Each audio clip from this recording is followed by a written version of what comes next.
orange zone, which leads to tomorrow when we'll be under another air quality alert. Currently 82 degrees, our high of 94. So tonight at 9:18, perhaps you were lucky enough to see the International Space Station. What? You missed it? No worries, I got you. Tomorrow, 8:29 p.m., a 7-minute flyover, clear skies, 81 degrees above the horizon. This is going to be a spectacular view, so keep in mind, 8:29 tomorrow evening. Roughly right around the time Austin FC will be taking its match to Q2 Stadium, and temperatures should be fine, but we may still be lingering with some issues in terms of air quality. So if you have any sensitivities, just keep in mind asthma, emphysema, bronchitis, long-term COVID, all of those may be things that make it a little more difficult for you to breathe. Typically, air quality tanks in the afternoon to early evening. It's going to be a hot, sunny day. Why is the air quality going to be bad? Light winds, lots of sunshine, those are the ingredients that really contribute to our air quality going downhill. So it's unhealthy for some currently, and all the areas through I-35, Bastrop County, and Caldwell County are included in tomorrow's air quality alert. Now, earlier today, we had a couple spotty showers and storms, most of them prolific toward parts of the hill country. It was kind of nice to see an inch near Bertram, an inch east of Johnson City, and an inch on the southwest side of Blanco County. All of these areas that are so desperately needing rain still. We've seen a lot of relief east of I-35, still working on it to the west. I don't have any rain in your forecast for tomorrow, high pressure hanging in there, but starting Thursday and continuing through next week, dew points, which are starting to get up there in this bit muggy zone, will continue to increase, and the end result will be more rain chances. Now, that said, late tomorrow into early Thursday, we're going to get a break, northeasterly winds, but then everything really ramps up heading into the upcoming weekend. So with that said, temperatures are going to be well above average. The average is 92. We're not setting any records, but on a daily basis after tomorrow, we will see 10 to 20% rain chances favoring afternoons into the early evenings. We'll be right back. As nice a night as it seems like tonight, we still have air quality issues. Earlier this afternoon, through the evening, and even now, our air quality is in that code orange zone, which leads to tomorrow when we'll be under another air quality alert. Currently 82 degrees, our high of 94. So tonight at 9:18, perhaps you were lucky enough to see the International Space Station. What? You missed it? What's up, what's up? Boy, that is awfully bright, isn't it? Let's see if I can adjust that. Hope you guys are doing well, and more than anything, hope you guys can actually hear me. Big time apologies if you were watching last night and you're like, I can't hear you. Yes, that would absolutely be my fault.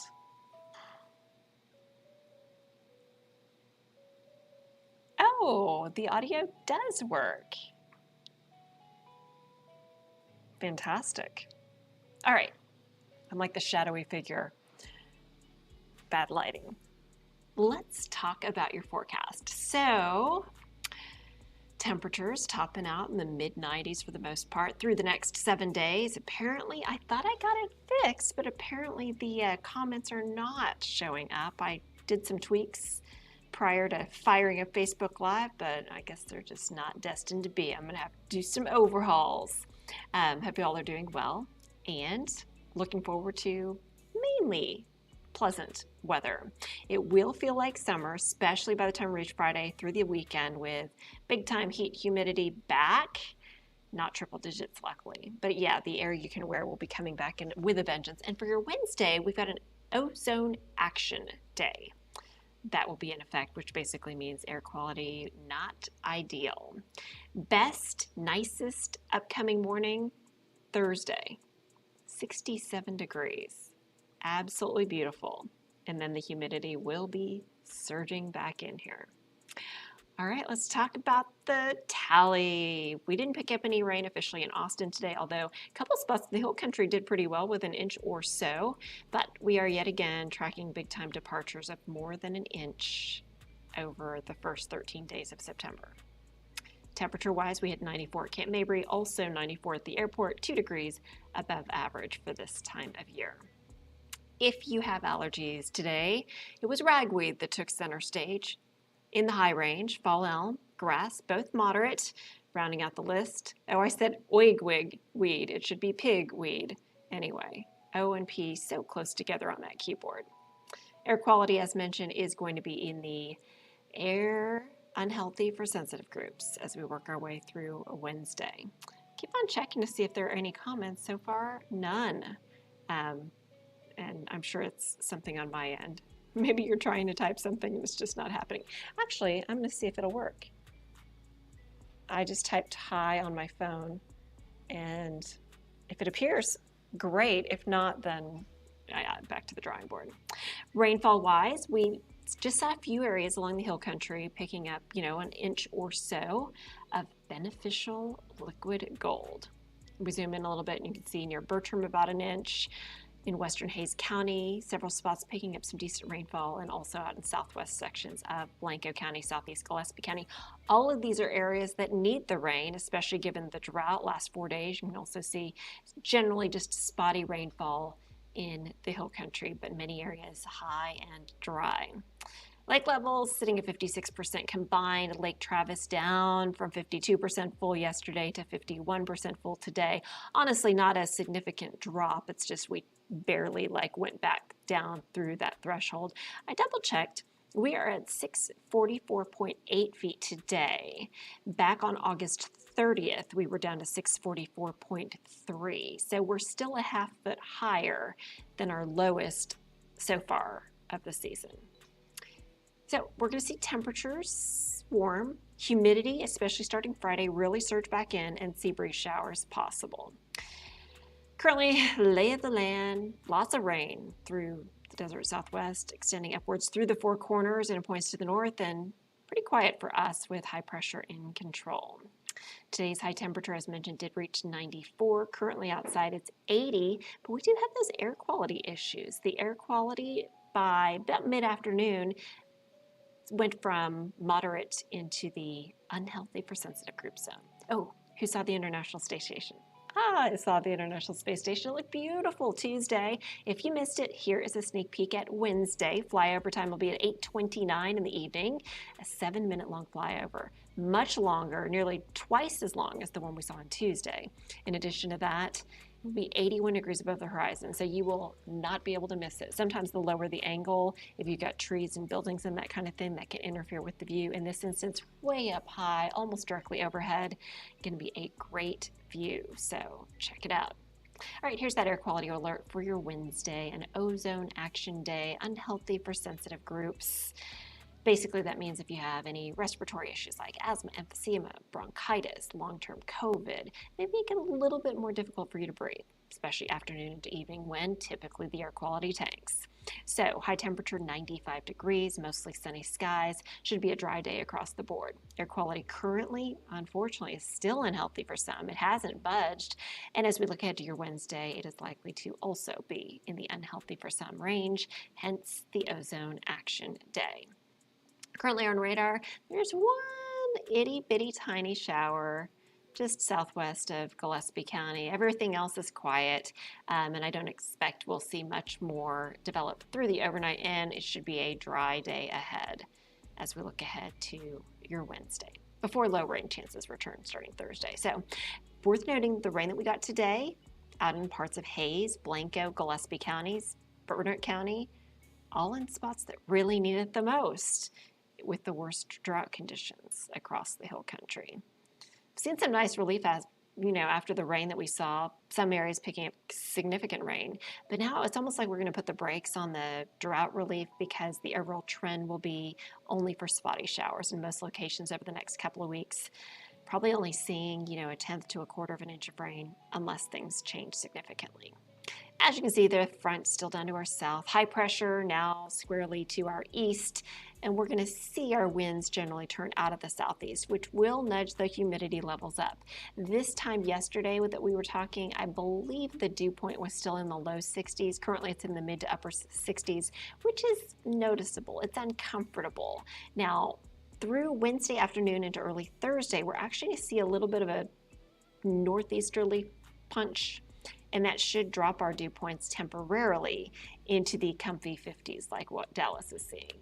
And then we'll surge back, into the 60s and then eventually 70s as we head toward the weekend. So here's how it plays out. Wednesday morning, still a little bit on the muggy side, but from Wednesday afternoon through Thursday morning, it's actually going to feel better. It'll almost feel nice, to be honest with you. And then Friday, muggy, and then Saturday, just miserable. So humidity will be back and quite noticeable the way I see things. All right, so here's the next 5 days. Temperatures in the mid 90s. And meantime, hour by hour forecast. Right now, looking like we'll generally see most areas in the mid to upper 80s by midday.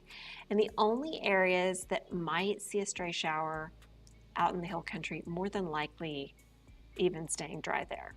That's where we're going to keep Wednesday dry and then ramp up the rain chances as we head into Thursday, only to about 10%. By the way, if you're heading to the Austin FC game on Wednesday evening, probably going to kick off is at 8:15. Probably going to be around the mid 80s at kickoff and then down to about 82 degrees by the evening, and after the game, dropping into the 70s through the overnight.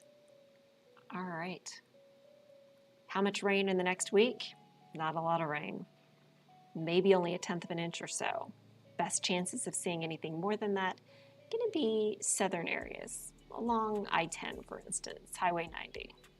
Best chances, LaGrange, Schulenburg, easy for me to say, Flatonia, Lockhart, Luling, those spots. Don't count on much, though. And as you can see, this is from the Weather Prediction Center saying, nope, nope, nope.